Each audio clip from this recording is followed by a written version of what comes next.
munaasabada lagu xusay sanad guurada 7labaatanaad ee ka soo wareegtay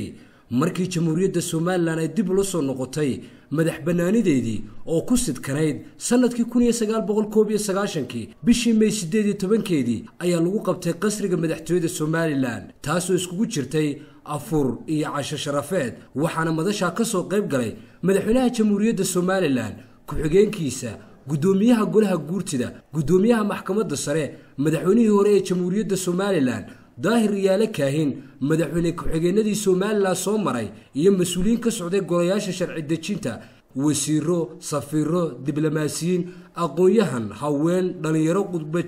qurbajoog ganacsato iyo badi labeynta bulshada reer Soomaaliland madaxweynaha jamhuuriyadda Soomaaliland mudane Muuse Biixi Cabdi ayaa shacbiga reer Soomaaliland ku hambalyeeyay sanad guurada 7labaatanaad ee ka soo wareegtay markii ay Soomaaliland dib u hanatay xorriyadeedii shacbiga Soomaaliland meel jooga waxa la hambalyo sanad guurada 7labaatanaad ee ka soo wareegtay 18 May maalintii laga soo noqday xorriyadda Soomaaliland waxaan hambalyo gaar u dirayaa ciidamada jamhuuriyadda Soomaaliland ee naftoodurayaasha ah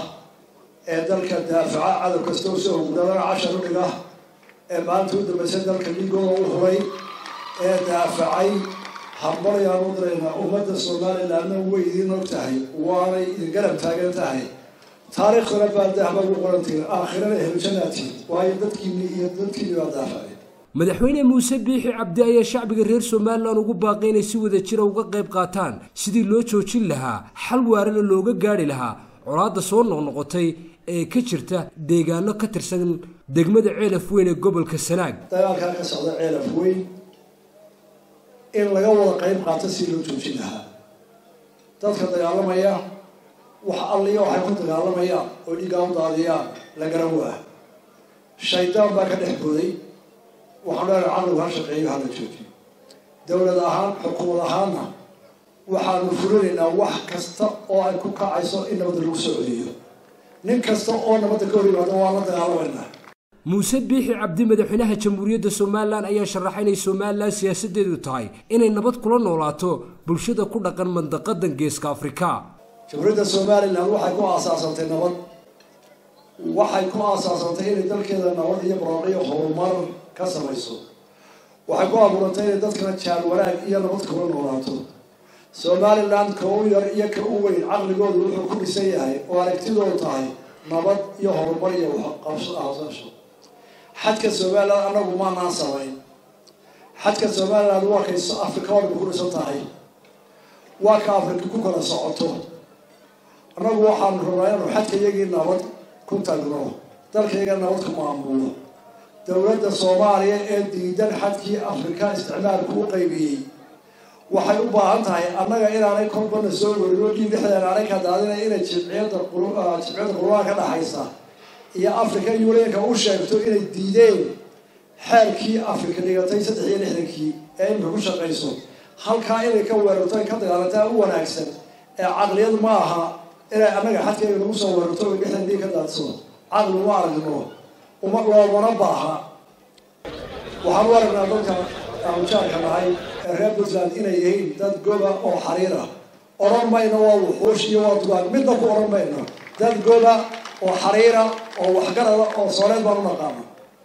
dagaalka maanta la soo qaadayna uma aragno mid faa'iido ku jirto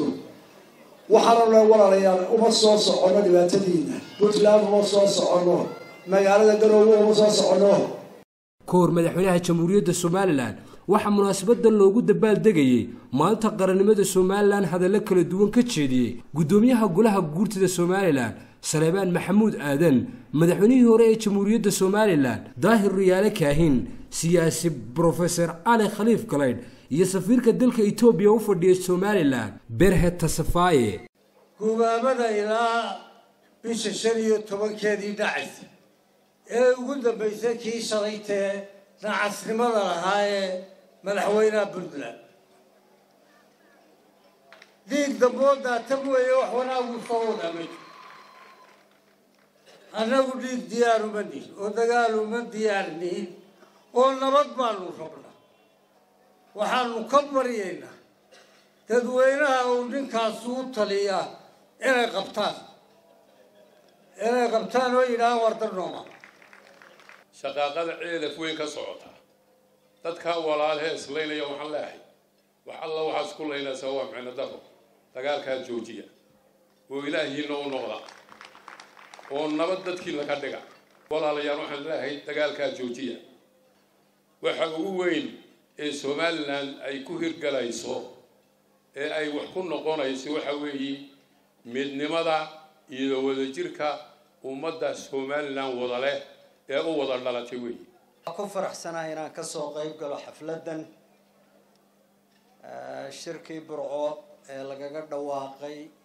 arrimaha Somaliland goobjoog baan ka ahaa kii booramana goobjoog baan ka ahaa